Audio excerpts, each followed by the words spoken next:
Hey guys, I just wanted to come to you and share with you how to do a Google slideshow with stop animation. So in your Google Classroom, all you have to do is click the Create button and choose Google Slides. This will pop up for you, and the first thing I want you to do is delete these boxes so that you have a completely blank background to work with. And we're going to choose the word background at the top. We want to choose an image to be our background. The way we're going to choose it is with a Google image search.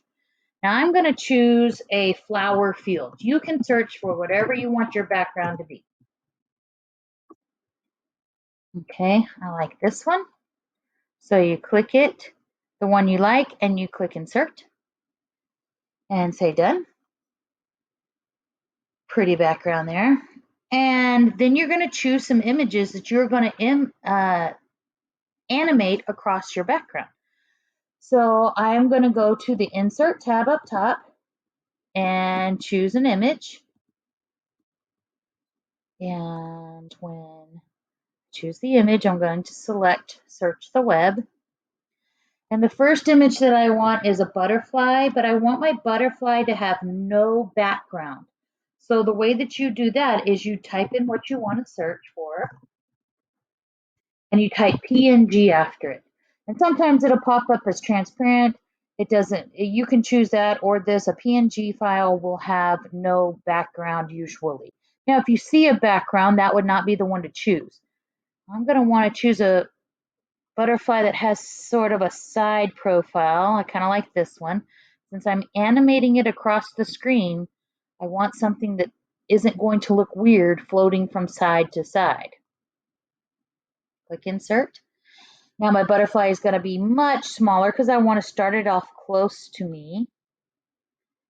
So in relationship to the flower here, you can also choose the little top portion right here to rotate your flower, and you move it, or you rotate your image and you can move it where you want to on the screen.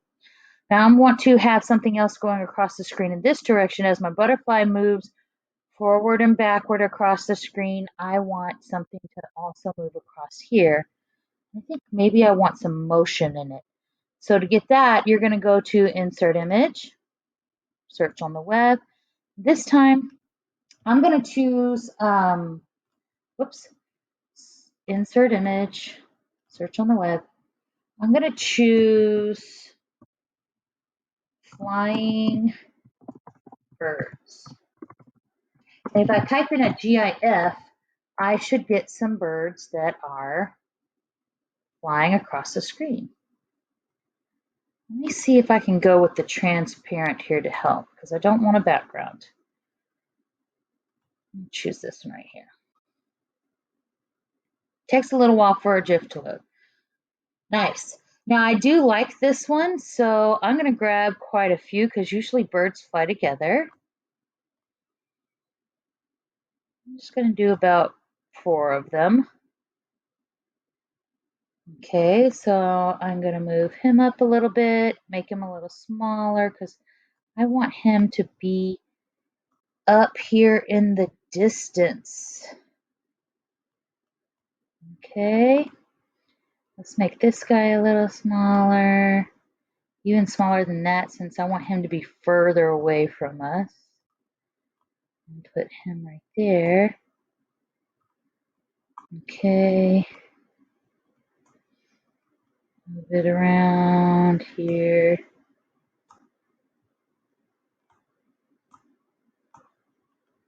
Okay.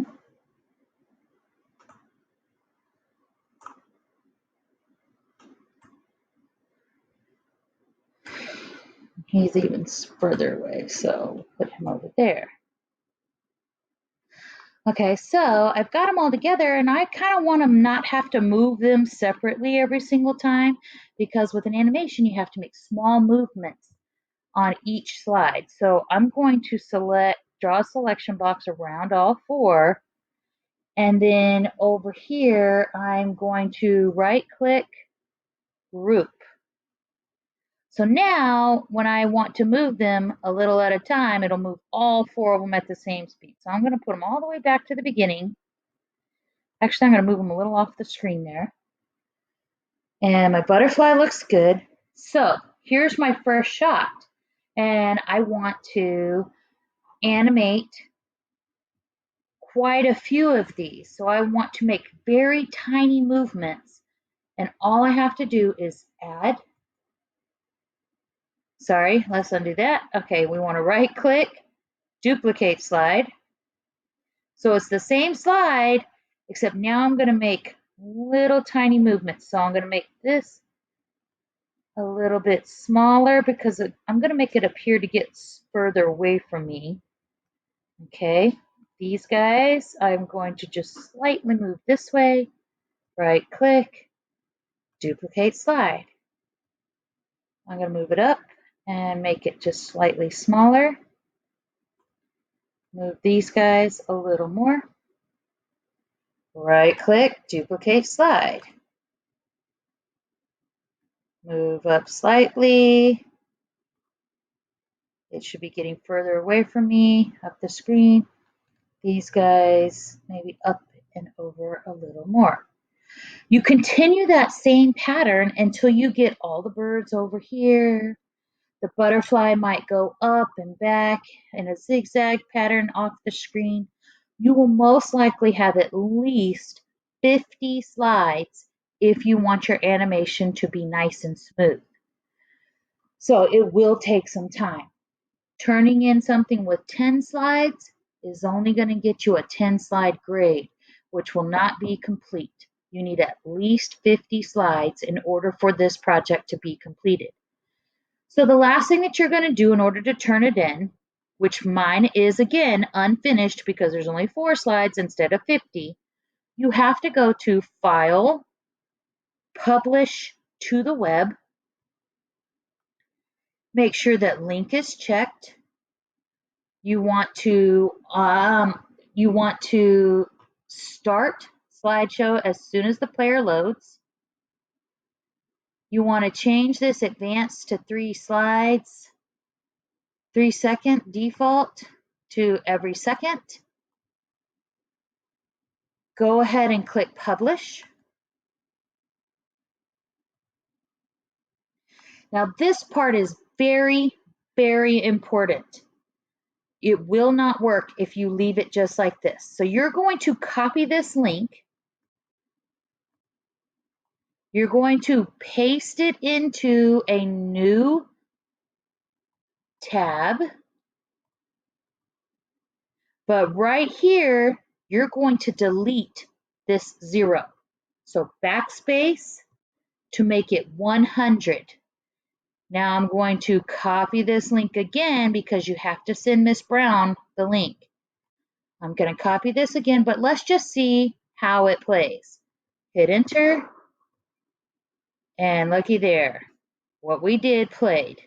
Now, if you were to finish it, this butterfly would move all across the screen, the birds would move all across the screen, and it would continue on a loop. So what you do to turn in your finished product is you make sure that you have a copy of your web address up top. It should end in 100, okay, just like mine does. Or when you start it, it's going to end in 100. And then you're going to go back to the Google Classroom. And on your assignment, you're going to say add link. And you're going to right click paste this link to your published animation. Good luck, you guys.